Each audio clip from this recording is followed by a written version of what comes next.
Alright, let me see what else we got here. Number 3, speaker emulated output.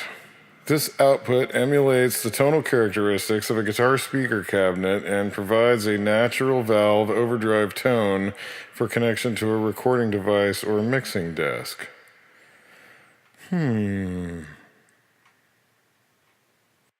That's just crazy enough to work.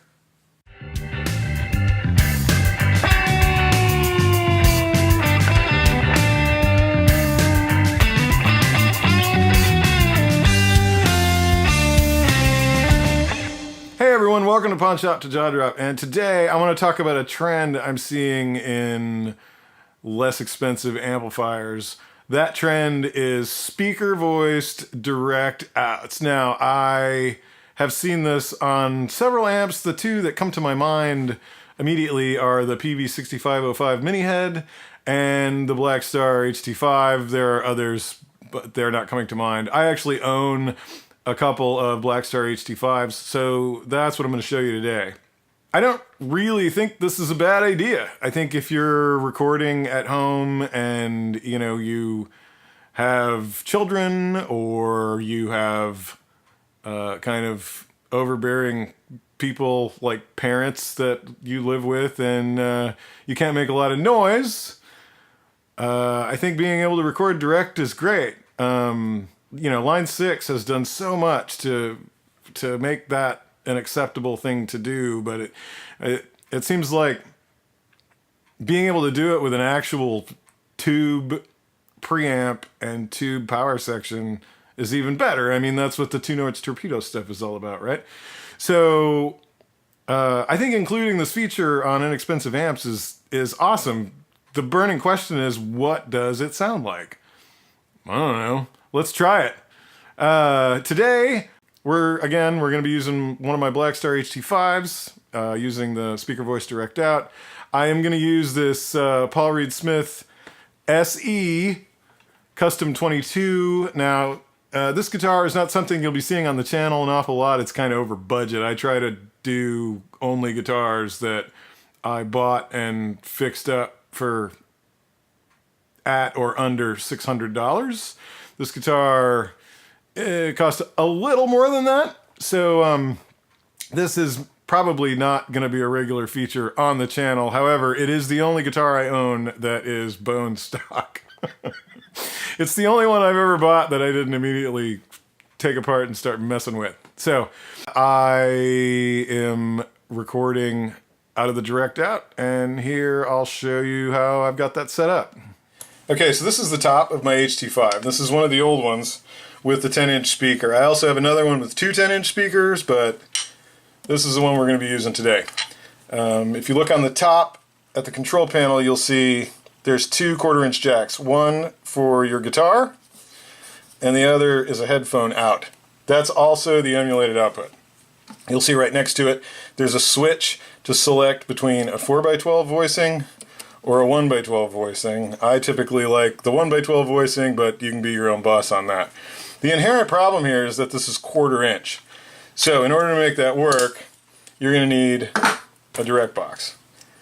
How I do it is I take a 1/4-inch cable like you'd find on any pedal board.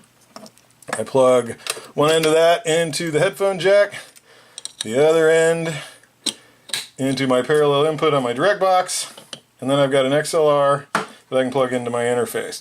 Okay, so here we are at my desk, and you can see this Focusrite Scarlett 18i8 interface that I've been using lately. I've owned quite a few interfaces over the years, and I like this one really well. So there you go. I don't have any affiliation with Focusrite, but just saying. You can see on top of that is my old pod. We're not using that today, so don't worry about it. All we have to do is take the XLR cable that came from that direct box that's plugged into the speaker voiced out of the HT-5 and plug it in right here.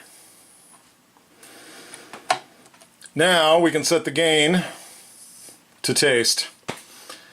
And that's it. We're ready to rock. Okay, so that's how I've got everything set up. Let's go ahead and try this out. Now, bear in mind, I'm going to quad track this.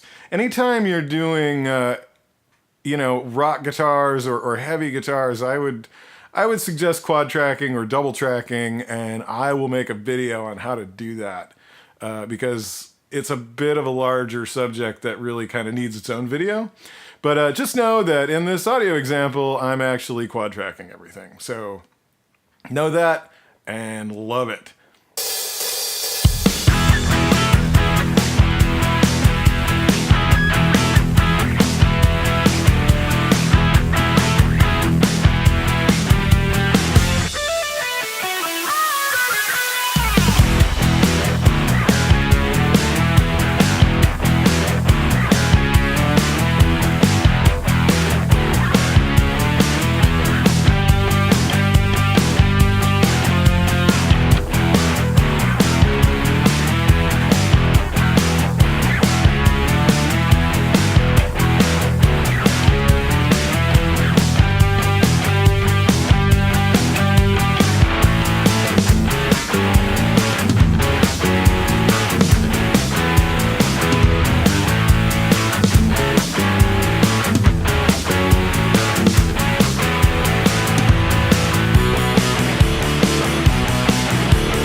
Okay, so there's a whole track with guitars recorded using the speaker voice direct out on my Blackstar HT-5. Now, if you enjoyed that and you have an amp with a speaker voice direct out, maybe that'll encourage you to try to do some recording of your own. I really hope it does.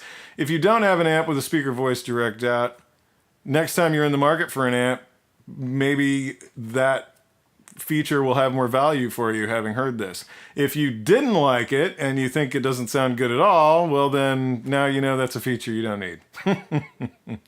No matter what, I really appreciate you tuning in, and I look forward to seeing you in the next video. Well friends, thanks for watching. If you like this video, please give it a thumbs up and don't forget to subscribe.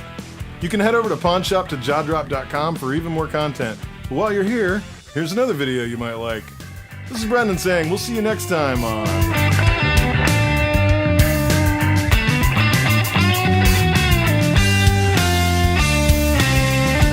Pawn Shop to Jaw Drop.